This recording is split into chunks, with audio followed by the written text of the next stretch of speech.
নিজের কুদরতি হাত দিয়ে বানিয়ে দিয়েছে। এই জন্য উম্মতদেরকে বলেছে তোমরা যেন এই দুইটা চওলে কেউ যেন আঘাত না করো। অথচ আমরা কিন্তু ছোট বাচ্চারা, ছেলে মেয়ে যেই হোক, মন চাইলেই মারা ধরি, এমন মারা ধরি লাস্টে দেখে যায় সন্তান এরকম ধরে কানতে কানতে আরাক পেলে যাচ্ছে। কথা বলে এখান থেকে বলবেন, আমল করবেন, দুইটা চওলে আঘাত করা যাবে, মানবেন তো ইনশাল্লাহ? বাবাজি খেয়াল করবেন। এরপরে দেখেন আমার আল্লাহ ডাক দি বললেন কাল্লা বাল তুকাযযিবুনা বিদ্দীন। আল্লাহু আকবার বলেন।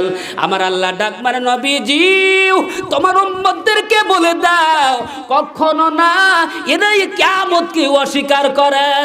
আমাদের ভিতরে মুসলমানরা কিছু লোকেরা আছে যারা বলে বেড়ায়, কয় আজ 2 দিন চলতে থাক না কেন, কিয়ামত অনেক দিন দূরে আছে। কথা বলে অনেক দূরে আছে, বিভিন্ন ধরনের ঠাট্টামূলক কথা বলে। অথচ আল্লাহ ডাক দিয়ে বললেন ওয়া ইন্না আলাইকুম লাহাফিজিন।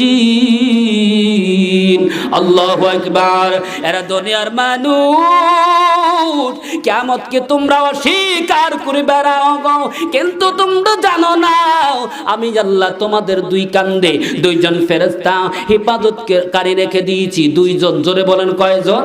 2জন হেফাজতকারী রেখে দিয়েছি। তারা কারা? কিরামান কাতিবিন।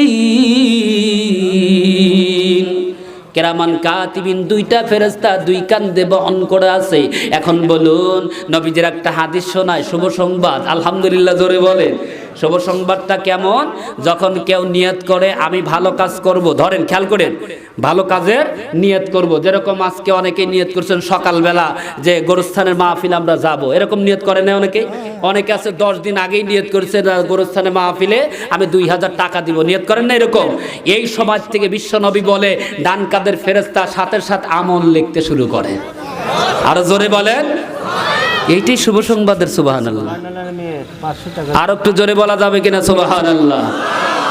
আর বাম কাদের ফেরেশতা ধরেন নিয়ত করেছেন আজকে অমুক জায়গায় ডিজে গান আসবে, ওখানে যাব। এখানকার ছেলেরা আর কেউ যায় না, আছে কি? কথা বলেন না কেন? ডিজে গান দেখতে যায় না? গত বছর রোববাটিতে আনছিল রে জানোয়াররা, কি যাও, আমি জালসা করে আসতেছি রাত 1:30 2টা বাজে, কি যাওয়া যাচ্ছে। অথচ ওইখানে গিয়া গান দেখলো। একটা কথা মনে রাখবেন, আপনি একটা নিয়ত করছেন খারাপ, অমুক দিন অমুক জায়গায় যাব, কিন্তু ওটা আমলটা হলো খারাপ।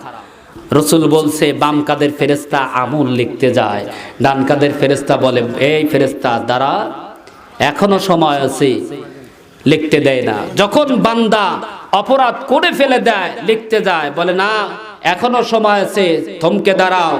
তারপরে যখন সময়টা কোন পর্যন্ত, অতি শীঘ্রই যদি সে তওবা করে ফিরে আসে, ওই বাম কাদের ফেরেশতাকে গুনাহ লিখতে দেয় না। সুবহানাল্লাহ জোরে বলেন। অথচ আমাদের সমাজে কি করে, অপরাধমূলক যত কাজ আছে সেই কাজে আমরা আগায় যাই। এর জন্য সাবধান। আমি আপনাদেরকে অনুরোধ করে বলছি, আমরা ইসলাম দ্রোহী কাজ হবে এরকম কাজ কেউ করতে যাব, আল্লাহ পাক কবুল করে সকলে বলুন আমিন।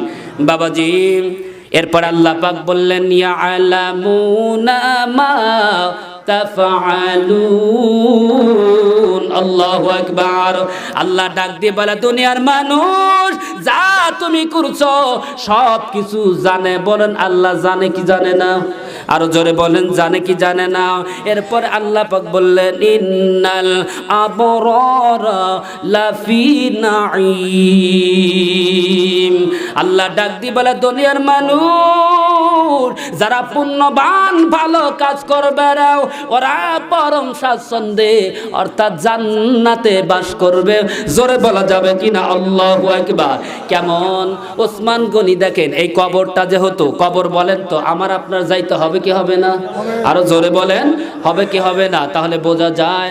তবে আপনাদের সবাইকে বলবো, আমরা সামনে অনেক দিন আছে, দেখলাম এবছর সন্ধ্যা বড় ধোলাই, গত রাত্রে ওরা মসজিদ থেকে দোয়ার অনুষ্ঠান করার পরে সবাই সম্মিলিত যে গোরস্থানে গিয়ে কবর জিয়ারত করতেছে। এটা কিন্তু একটা ভালো জিনিস।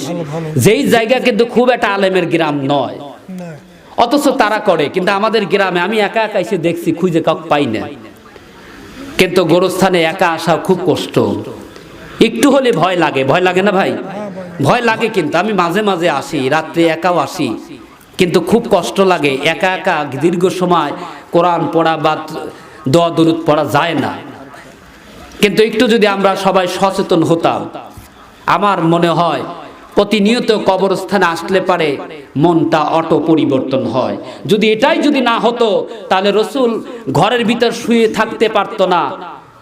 রসুল ঘরে ঘুমাইতে পারতো, কিন্তু ঘুমাইতে পারতো না। দৌড়িয়ে গিয়ে গিয়ে রসুল জান্নাতের বাকির পাশে দাঁড়িয়ে দাঁড়িয়ে হাত তুলে আসমানের দিকে মাথা উঁচু করে করে আল্লাহর কাছে দোয়া করতো, আল্লাহ তুমি এদেরকে মাফ করে দাও।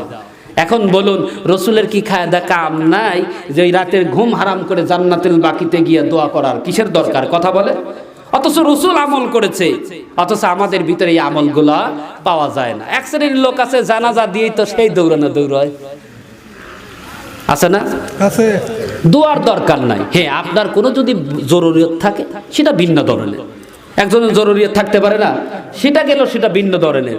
অথচ দোয়া না করে আমাদের দেখবেন এখানেও অনেক বিভ্রান্ত ছড়াই গেছে।